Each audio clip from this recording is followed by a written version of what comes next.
When I went to title school, one of the most important things I learned was about how to set up POAs to work better in creative finance transactions.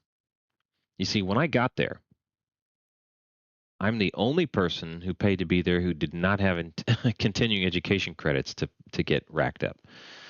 And I got there and I'm used to sitting in the front row because I go to conferences to learn.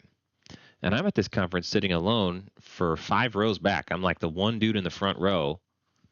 And I'm like, question, yep, I got a question on that. How does that work? The speakers afterward were like, hey, thank you for engaging. It's nice to have someone to communicate back and forth with, which I can identify with as a speaker. It's nice to have an interactive audience and engage with people. So anyway, everybody else is there for continuing education, which is fine. There's no problem with that, but they weren't as engaged as me. They also had been to those before and knew a lot of the same stuff that I didn't, that I was there to learn. So back on the power of attorney. One of the things I learned about power of attorney is that they're going to want spouses to co-sign. And now I took it from the underwriters. Technically and legally, your power of attorney may be just fine.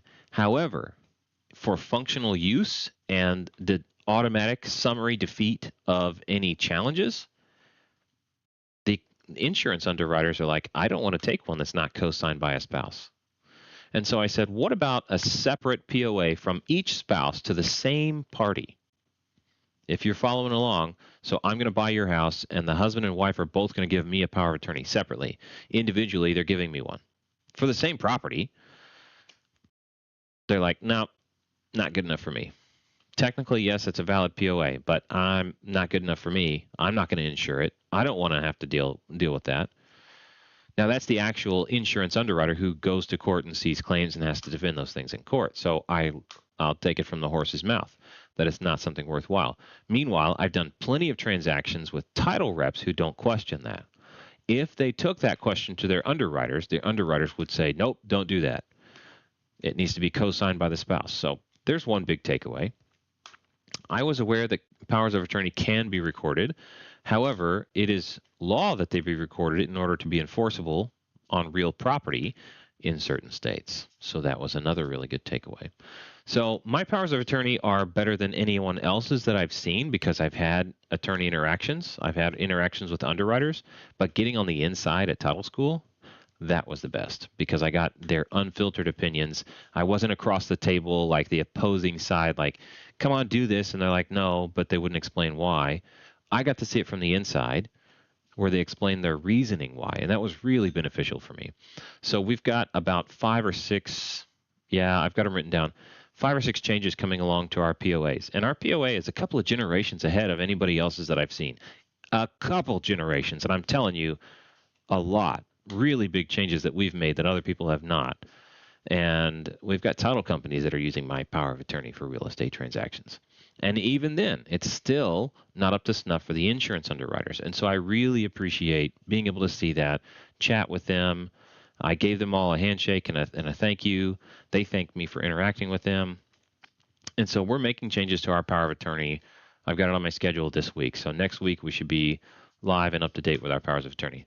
If you are a Creative TC client and you have a power of attorney dated before, I'd say February 17th, 2025, sorry. If your power of attorney is dated from before then, you can lean on our closing docs to require a new updated power of attorney for maximum effectiveness. And so if you're in good communication with if you don't need it, you don't need it.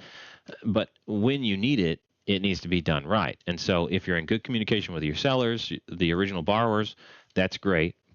And you might leverage that and say, hey, we need an updated power of attorney. And there have been improvements and changes in laws and things like that that require these changes to be made.